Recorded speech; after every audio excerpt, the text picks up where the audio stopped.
Friends, mission नौकरी में एक बार फिर से आपका स्वागत है। इस सीरीज में फ्रेंड्स आज क्वेश्चन देखेंगे हम लोग मैथ्स का। मैथ्स के वो इम्पोर्टेंट क्वेश्चन देखेंगे जो आपके एग्जाम्स के लिए इम्पोर्टेंट है। फ्रेंड्स इसमें क्वेश्चंस हम लोग लगभग 20 के आसपास देखेंगे टाइम के अकॉर्डिंग, और ये सभी एग्जाम्स के लिए इम्पोर्टेंट होंगे, भले वो बीपीएससी टीचर वाले टीचर हो या फिर आपका बिहार दरोगा वाले कोई स्टूडेंट हो या बिहार पुलिस वाले स्टूडेंट हो, सभी के लिए इम्पोर्टेंट होंगे क्योंकि लेवल आपका स्टैंडर्ड लेवल है। चलिए स्टार्ट करते हैं फ्रेंड्स आज का क्लास और देखते हैं आज का फर्स्ट क्वेश्चन। अगर फर्स्ट क्वेश्चन की बात करेंगे आप, तो पहला क्वेश्चन है कि यदि समीकरण आपका दिया हुआ है द्विघात समीकरण, और इसमें पूछ रहा है कि के का वैल्यू बताइए आप, कि यहाँ पे 6k(x) है तो के का वैल्यू बताइए, और इसमें एक मूल दे दिया आपका 5। मतलब क्या है, एक्स के जगह पे 5 मान रख के के का मान निकाल देना है। तो 5 मान रखिएगा तो क्या हो जाएगा, 5 का स्क्वायर माइनस 6 गुन्ने के गुन्ने 5 प्लस में 5, ठीक है। तो ये 25 हो जाएंगे आपके, प्लस में ये क्या हो जाएंगे 30 के माइनस में 30 के प्लस में 5। यहाँ पे माइनस है, ये प्लस प्लस दोनों जुड़ जाएंगे तो क्या हो जाएगा हमारा 30 हो जाएगा, अब बराबर में 30 के, अर्थात कि के का मान कितना हो जाएगा, दोनों कटेगा तो मान कितना आ जाएगा 1, अर्थात इसका सही आंसर क्या होगा, ऑप्शन नंबर बी। अच्छा फ्रेंड्स, क्लियर हो गया होगा। चलिए बात करते हैं अगले क्वेश्चन की। अब देखिए इतना बड़ा क्वेश्चन है, अब इस क्वेश्चन को देखने के बाद आपके मन में डाउट हो रहा होगा कि इतना बड़ा क्वेश्चन को सॉल्व करने में तो कम से कम 1-2 मिनट टाइम लग ही जाएंगे, लेकिन बिल्कुल भी नहीं लगेगा। आप मेरा तरीका फॉलो कीजिए। आप क्या करना है कि इसमें देखना है पहला नंबर कि आपका दशमलव के बाद की संख्या और दशमलव के पहले वाला संख्या, दोनों चीज़ को देखिए। तो पहले मैं ऑप्शन को काट देता हूँ इसमें कि कौन ऑप्शन आपको नहीं होंगे बिल्कुल आंसर। देखिए यहाँ पे 620 है, यहाँ पे 620 है, और यहाँ पे आपका क्या है 6202 है। तो 6200 और 620 जोड़िएगा तो कितना हो जाएगा 6800 हो जाएगा लगभग, यानी 6800 आपका 22 के आसपास में हो जाएगा।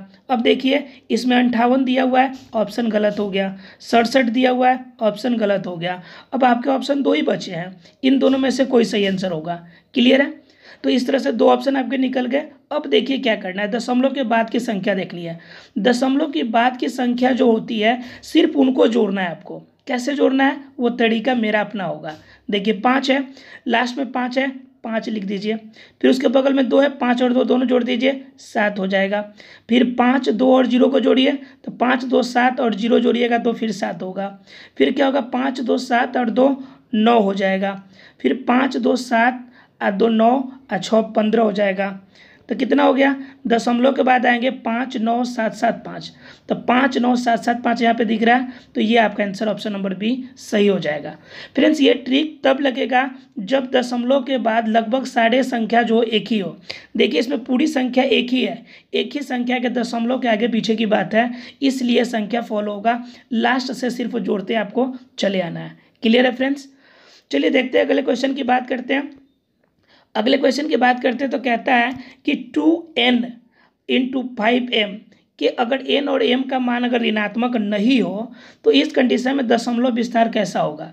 जब 2 और 5 की बात कीजिएगा गुणांक तो 2 और 5 के फॉर्म में ही आएगा, तो इस कंडीशन में यह शांत होगा, पूरी तरह कट जाएगा, क्योंकि 2 और 5 का गुणांक आपका 10 के बराबर होगा, तो उस कंडीशन में यह शांत हो जाएगा। क्लियर है। अगर बात करें हम लोग, तो अगला क्वेश्चन कहता है इसमें कि 5625 पौधे इस प्रकार लगे हैं कि जितना पत्तियों का संख्या है उतना ही पौधों की संख्या है। मतलब कुल मिला के कह रहा है कि आप इसका क्या कीजिए, वर्गमूल निकाल दीजिए। इसको वर्गमूल समझने के लिए एक वर्गमूल का ट्रिक समझिए, फिर समझ में आएगा आपको। जिस भी संख्या के लास्ट में 5 दिया हो, जैसे 75 है, इसका स्क्वायर निकालना है, तो इसके लास्ट में 5 है तो लास्ट में 25 लिख दीजिए, और आगे वाला जो संख्या उसको अगली संख्या से गुना कर दीजिए। तो 7 में 8 से गुना कीजिएगा तो कितना आएगा 56। इसका आंसर कितना हो गया 56 25। और यही क्वेश्चन आपका पूछ रहा है कि 56 25 है तो इसका स्क्वायर क्या हो जाएगा, स्क्वायर रूट अर्थात वर्गमूल 75 आंसर हो जाएगा। आप ये दूसरे पे भी ट्रिक अपना सकते हैं। जैसे मान लीजिए 35 है तो 35 का स्क्वायर निकालना है, कुछ नहीं करना, 5 लास्ट में है तो लास्ट में 25 लिख दीजिए, और 3 है इसको अगली संख्या से गुना कीजिए, तो 3 की अगली संख्या क्या आती है 4, तो 3 को 4 में गुना कीजिएगा 12, अर्थात 1225 आपका आंसर हो जाएगा। क्लियर है फ्रेंड्स। तो इसका आंसर 75 होगा, जो कि आपका 75 का स्क्वायर रूट हो रहा है। क्लियर। बात करते हैं अगले क्वेश्चन की। अब देखिए क्वेश्चन देखकर आपको तो लग रहा होगा कि बस इसको गुना करते हुए आपको आंधी आ जाएगी, लेकिन आपको गुणा करना ही नहीं है, सिर्फ आपको एक ट्रिक का फॉलो करना है। एक ट्रिक पहले समझिए, फिर एक इजी ट्रिक तरीका भी बताएंगे आप। a प्लस बी का whole square minus a minus B का whole square is equal to 4ab होता है। ठीक है, 4ab यानी 4a इंटू बी। अब देखिए a प्लस बी स्क्वायर और a माइनस बी स्क्वायर, तो यहाँ पे a प्लस बी स्क्वायर है, a माइनस बी स्क्वायर है, इजकल टू 4ab होगा। यानी कि इन दोनों का स्क्वायर करेंगे तो डायरेक्ट हम क्या लिख सकते हैं, 4ab। ठीक है, तो a का जगह पे कितना है, 542 है और 321 है, यानी 4 गुणे 542 गुणे 321। अब बट्टा में कितना दिया है, 542 गुणे 321, तो 542 से 542 कट जाएगा, 321 से 321 कट जाएगा, आंसर कितना आ जाएगा आपका, 4 आ जाएगा। अब कहेंगे कि इतना बड़ा ट्रिक याद करना पड़ेगा, रटना पड़ेगा, नहीं करेंगे। चलिए कोई नहीं कीजिएगा तो मैं आपको एक तरीका बताता हूँ। आप ये नॉर्मल तरीका तो जानते होंगे, a plus B square, a plus B का होल स्क्वायर का फॉर्मूला क्या होता है, a square plus B square plus 2ab, इतना तो पता होगा आपको। फिर माइनस में कर दीजिए, और a minus B whole square का फॉर्मूला पता है, a square plus B square minus 2ab। Clear है। अब इस फॉर्मूला को पता है, यहाँ पे माइनस का चिन्ह है, अगर यहाँ पे हम ब्रैकेट करते हैं तो माइनस जैसे आपका ब्रैकेट खोलेंगे सबका चिन्ह बदल जाएगा, माइनस a स्क्वायर हो जाएगा, माइनस बी स्क्वायर हो जाएगा और प्लस 2ab हो जाएगा। तो यहाँ पे minus a square plus a square से कट जाएगा, minus B square plus B square से कटेगा, तो आंसर आपका क्या आएगा, 4ab आ जाएगा सिर्फ। तो इस तरह से 4ab आया हुआ था, आप इसे इजी तरीके से सॉल्व कर देंगे। डायरेक्ट आपको 4ab रख के आपको आंसर करना है। हालांकि सेम नीचे नंबर दिया होगा तो आंसर सीधा 4 ही होगा, हमेशा याद रखिए, यादें कर लीजिए आपको इसे। आगे अगर बात करेंगे तो यहाँ पे कहता है कि x y माइनस एक्स का मान बताइए आप, y माइनस एक्स का मान, तो कन्फर्म में कह रहा है कि 90 से विभाज्य है। 90 से विभाज्य जो संख्या हो 10 से विभाज्य होगा, 3 से भी विभाज्य होगा, 2 से भी विभाज्य होगा। तो 10 से विभाज्य होगा तो लास्ट में 0 होगा, कन्फर्म है। तो x के जगह पे हमारा क्या हो गया, x के जगह पे 0 हो गया। अब बच गया y के जगह पे, तो जो संख्या 3 से विभाज्य होगा वो पूरा जोड़ने के बाद 3 से कटना चाहिए। तो 3 और 5 8 और 6 14, और 14 में 1 अगर जोड़ेंगे तो ये 15 हो जाएगा, 3 से विभाज्य होगा, लेकिन ये 2 से नहीं कटेगा। तो उस कंडीशन में आप 1 न जोड़ के यहाँ पे क्या जोड़ दीजिए, 1 न जोड़ के यहाँ पे 4 जोड़िए, तो 18 हो जाएगा, जो 3 से भी कटेगा और 2 से भी कटेगा। तो इस कंडीशन के लिए आपका ये परफेक्ट हो जाएगा। तो मतलब क्या, y के जगह पे हमने 4 रखा और x के जगह पे हमारा 0 आया था, इसलिए घटाने के बाद आंसर क्या आएगा, हमारा 4 ही आएगा। इसलिए ऑप्शन नंबर डी इसका सही आंसर होगा। क्लियर है फ्रेंड्स। उसके बाद अगर बात करेंगे अगले क्वेश्चन की, तो अगला क्वेश्चन कहता है कि 5 दिन 7 3 6, इसमें 7 का स्थानीय मान और आंकिक मान का योग। तो 7 का स्थानीय मान देखेंगे तो सैकड़ा के जगह पे है तो 700, 7 के बाद 2 अंक है इसलिए 2 0। अब प्लस में अंकीय मान कह रहा है तो 7 इसका अंकीय मान है, मतलब 7।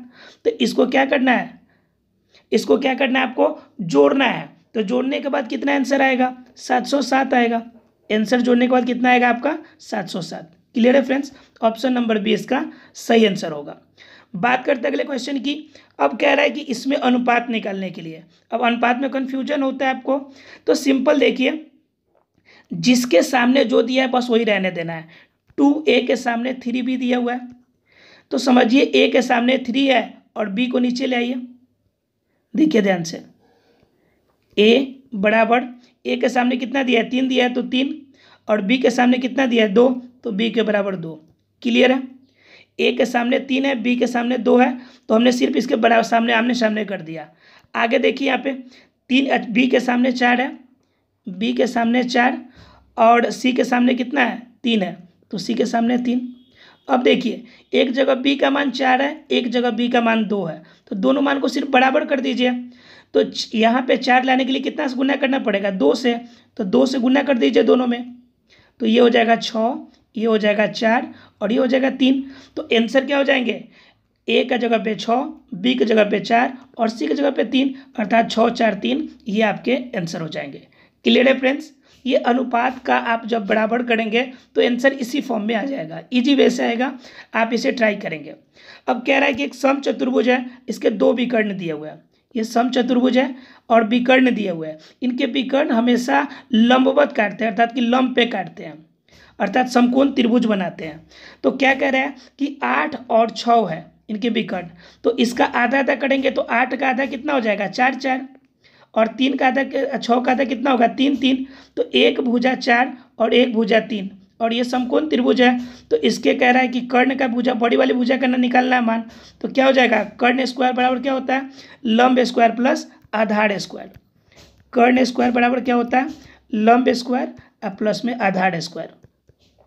ठीक है, तो लंब का मान कितना दिया हुआ है 4, 4 का स्क्वायर, 4 का स्क्वायर और प्लस में 3 का स्क्वायर, कितना हो जाएगा ये रूट में आपका 25 हो जाएगा। आंसर में कितना हो जाएगा 5।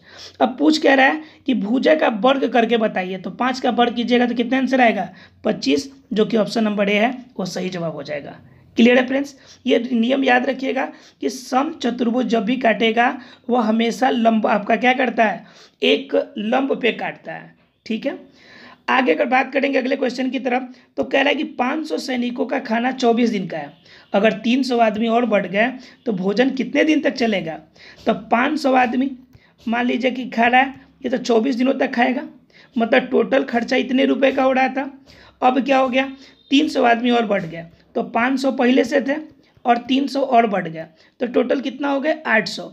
तो 500 गुने 24, इतने रुपए का पहले से खर्चा था। अब इतने पैसे में कितने आदमी को खाना है 800 आदमी को, तो भाग दे दीजिए सिंपल, डबल जीरो कट जाएंगे, 8 से कटाइए 3 बार में और 5 तरीका 15, आंसर हो गया 15 दिन। बात समझ में आ रही है, पहले 500 को 24 में मल्टीप्लाई कर दिया और 300 आदमी बढ़ा है तो 500 में 300 जोड़ के 800 सबने भाग कर दिया। क्लियर है, देखते अगले क्वेश्चन की तरफ। अगला क्वेश्चन हमारा कहता है कि ए तथा बी कि आपका ए तथा बी किसी दूरी को तय करते हैं, एक का रफ्तार 20 का, एक का रफ्तार 30 का है, और दोनों के बीच तय करने में जो होता है 45 मिनट की देरी से पहुंचता है। वो जो धीरे धीरे चलता है वो 45 मिनट लेट पहुंच रहा है।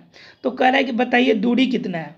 तो इसका फॉर्मूला है आपका कि 2 अगर चाल दिए हो तो दोनों चाल को गुना करेंगे, यानी कि चाल 1 यानी 20 गुणने में दूसरी चाल 30, अब बट्टा में दोनों के चाल का अंतर कर देंगे, तो अंतर कितना होगा 10, गुणने में जो समय दिया हो समय लिख देंगे। तो 45 मिनट दिया हुआ है तो इसे घंटा में बदलने के लिए बट्टा में 60 कर देंगे। एक जीरो से एक जीरो कटेगा, दूसरा जीरो से दूसरा जीरो भी कट गया, 6 से ये दोनों कट गया, 2 तरीका 6, आंसर कितना आ गया 45। आंसर कितना आएगा 45 किलोमीटर। क्लियर है फ्रेंड्स, बात करते हैं अगले क्वेश्चन की। अगला क्वेश्चन कहता है कि किसी फैक्ट्री में मजदूर है और मजदूर क्या कर रहा है कि इसमें मजदूरों की संख्या 20% बढ़ जा रही है, तो 25% का घाटा लग रहा है, मतलब एक बढ़ रहा है और दूसरे में कम हो रहा है, मतलब जनसंख्या बढ़ने से घाटा लग रहा है। तो जो बढ़ रहा है उसके लिए प्लस का चिन्ह और घाटा के लिए माइनस का चिन्ह, दोनों को बनाने के लिए बीच में माइनस का चिन्ह दीजिए। आप 20 को 25 से मल्टीप्लाई करके आप बट्टा में 100 कर दीजिए। ठीक है, अब इसको कटा दीजिए, 25 को 4 बार में जाएगा, 4 पंचे 20 5 बार में जाएगा, ये माइनस का 5 और माइनस का 25 दोनों जुड़ जाएगा, 30 हो जाएगा माइनस का, अब प्लस का 20, अर्थात कि घटेगा तो माइनस में 10, अर्थात कि कुल कितने परसेंट की घाटा होने वाली है 10% की घाटा होगी। ये फॉर्मूला ध्यान रखिएगा, यहाँ पे माइनस का चिन्ह तब लगेगा जब एक तरफ बढ़ रहा है एक तरफ घट रहा हो, और जब दोनों तरफ बढ़ेगा या दोनों तरफ घटेगा उस कंडीशन में यहाँ पे चिन्ह क्या हो जाएगा प्लस का हो जाएगा। क्लियर है फ्रेंड्स, बात करते हैं अगले क्वेश्चन की। और अगला क्वेश्चन हमारा कहता है कि अगर एक दुकानदार क्या करता है 6 गुब्बारे 1 रुपये में 6 गुब्बारे खरीदता है, तो 1 रुपये में कितने गुब्बारे बेचेगा ताकि वो 20% का लाभ होगा। अब क्या करें 6 गुब्बारा बेचना है और 6 गुब्बारा आपका 20% लाभ देगा, तो मतलब 6 गुब्बारा कितने प्रतिशत के बराबर हो गया 120% के बराबर हो गया। तो इसका 100% कितना होगा गुने 100 कर दीजिए सिंपल, 6 जीरो से जीरो कट जाएगा आपका 6 से 2 बार में कटेगा और ये कट जाएगा 5 बार में, अर्थात कि 100% कितना हो जाएगा 5, जो कि ऑप्शन नंबर सी है। बात समझ में आ रही है, बिल्कुल आसान है, बिल्कुल आप सोचने का तरीका सिर्फ बदलिए, क्वेश्चन आपको इजी लगेगा। अब क्या कह रहा है कि 8% की चक्रवृद्धि ब्याज है और पहले वर्ष में 48 रुपये ब्याज आया, तो कह रहा है दूसरे वर्ष का ब्याज निकालिए। अब तो पंगा हो गया कि अब कैसे निकालेंगे। तो उस कंडीशन में पहले वर्ष का तो आपको पता है कि 48 रुपये है। आज दूसरे वर्ष का निकालना है तो दूसरे वर्ष का सिंपल क्या कर दीजिए आप, चक्रवृद्धि से ब्याज निकाल दीजिए। चक्रवृद्धि ब्याज कैसे निकालेंगे, 48 गुने ब्याज का दर 8 गुने 1 अब बट्टा में 100। क्लियर, ये कट जाएगा 2 बार में और 25 चौका 125 बार में। 48 दूनी का 96 होगा, इससे 25 से भाग कीजिएगा तो लगभग 3.84 आएगा। 48 में जोड़ दीजिए, जोड़िएगा तो कितना आएगा 51.84। ऐसा फ्रेंड्स क्लियर हो गया होगा। चलिए मिलते हैं अगले क्लास में, तब तक के लिए thank you very much friends. आप अपने फ्रेंड्स को जरूर शेयर करेंगे।